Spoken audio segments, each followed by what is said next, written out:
these individuals go home, they find that everything they have built up over a lifetime is destroyed and gone. If they had animals, they're gone. If they had a house, it's often destroyed. And all their possessions are gone, so they're starting their lives from scratch. It's hard to imagine what members of the Church of the Brethren in Nigeria, Ecclesia Yanawa Nigeria, or EYN, have gone through. Some 1,600 of their churches burned, some 10,000 church members killed by the terrorist group Boko Haram, named the most deadly terror group in the world, worse than ISIS. Thousands more fleeing for their lives into the mountains, ending up in Cameroon, in refugee camps, or with friends and relatives across Nigeria, kept alive only by an incredible relief effort from brethren in the United States and international partners. Northeast Nigeria is somewhat more secure now, and many people have returned home. But they're finding their homes burned, their crops destroyed, their lives still uncertain.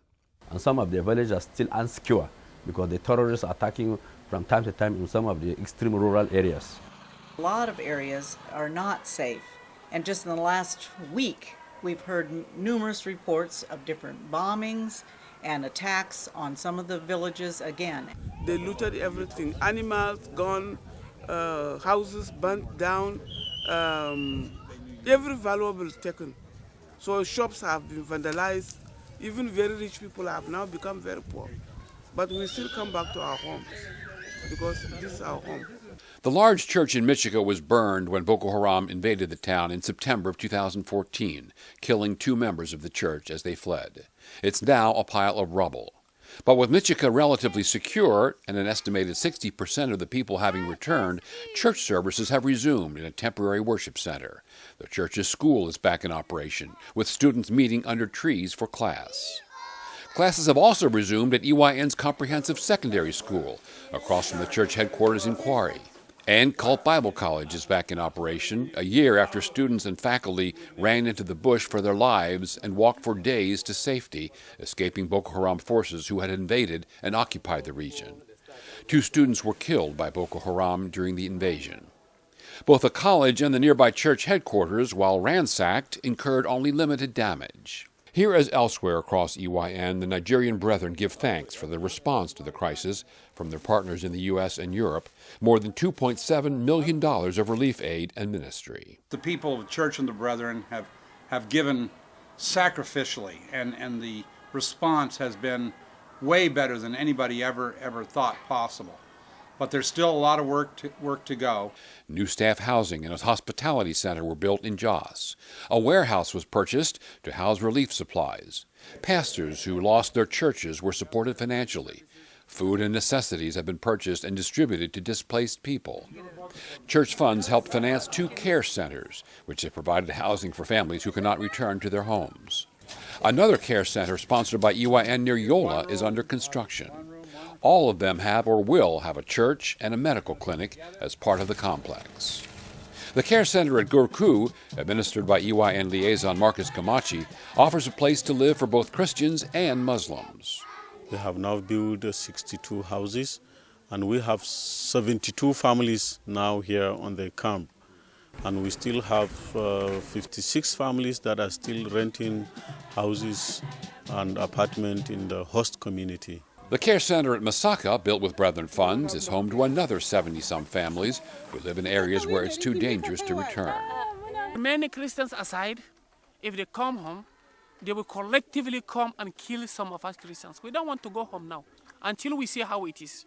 Adamu, who is the camp chairman, was among those who experienced the trauma healing workshop sponsored by EYN, a key part of peace-building efforts of the church, in partnership with Mennonite Central Committee. These workshop participants, who have now been trained to lead other workshops throughout the church, help both Christians and Muslims deal with the terror of losing their homes and, more importantly, family members to the violence. All of us here have been affected in one way or the other.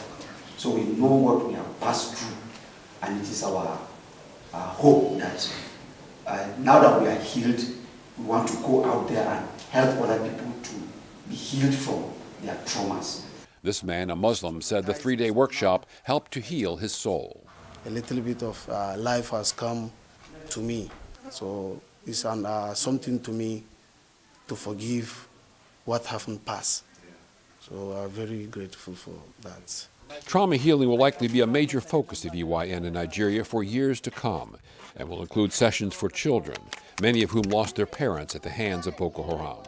A partner in this work is Children's Disaster Services, an arm of Brethren Disaster Ministries. Education for children is a critical part of trauma recovery and a major focus of the crisis response. Brethren funds have helped several schools resume education that had been suspended for thousands of children for over a year.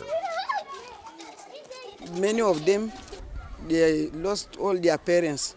Some, maybe the husbands and the wives were there. Naomi's school in Jos serves mostly EYN children whose parents were killed by Boko Haram. EYN members Becky and Paul Gadzama started 2 schools with funding from the Nigeria Crisis Fund under the name Education Must Continue, one of which meets in this abandoned government building in the town of Lassa. We planned to set up the school for 150 children. Within 3 weeks, the number jumped to 1,000, over 1,000. And then by 11th December 2015, we had 2,017 children enrolled in the school. It's a top priority for us to go and start something for the community to know that they should not give up on education. Another major initiative of the Nigerian crisis response provides training and empowerment for women in the church, many of whom have become widowed by the violence. Most of these widows are as a result of this insurgency, and most of them are young with their children. EYN churches have reported some 3,000 members classified as widows, but the number is likely much higher. Being widowed is very, very difficult in this society. One thing, they have their 6 or 8 children. They can't pay the school fees. They can barely feed the children. They have no way of earning any income. So Susan Mark has an aggressive program of trying to educate women, get some empowerment to them so that they can pick up and help themselves. While that program takes shape, 2 of the Church of the Brethren partners are training women for skills which enable them to make a living. One teaches women a skill and then provides supplies to start their own business.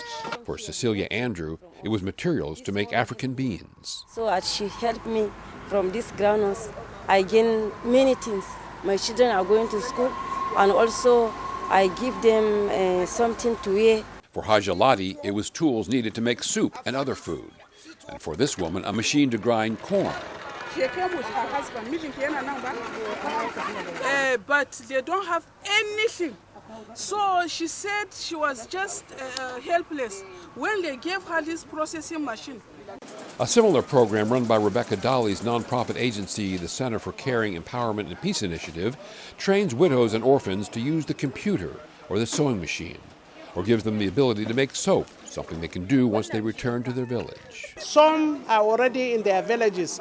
Before, they couldn't go because they have nothing to do at home. They are now back into their community and then doing the things that they learn. Seppi gives the women either a computer, a sewing machine, or soap supplies after an extensive training program.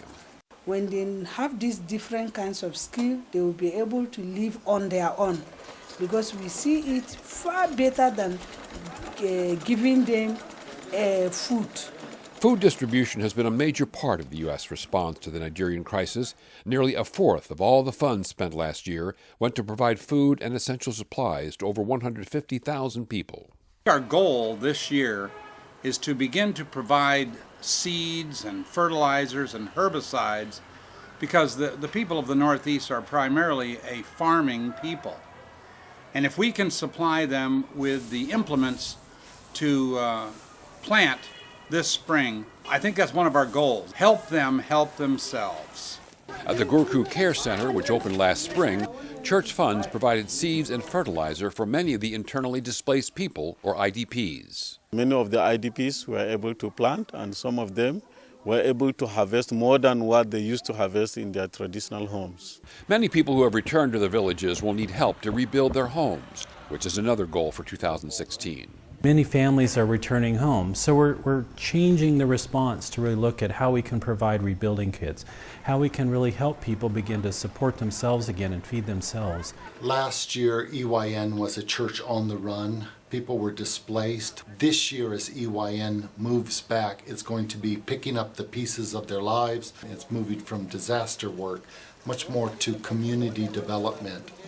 For all that EYN members have lost, their remarkable faith in God has remained. Pastor Joseph Kwaha saw his church burned to the ground. Yet, like many other EYN congregations, worshipers gather by the thousands every Sunday morning in temporary quarters to praise God. The church is still strong. Actually, the building has been destroyed, but not the one inside us. We are the true church. We have seen clearly the grace of God and the love of God in these things. EYN, despite what we have gone through, the members are strong in their faith. You see the Nigerian church in the midst of this crisis, and somehow they've been able to rebuild and function and do a significant response. I'm just amazed at what we've been able to accomplish in this crisis.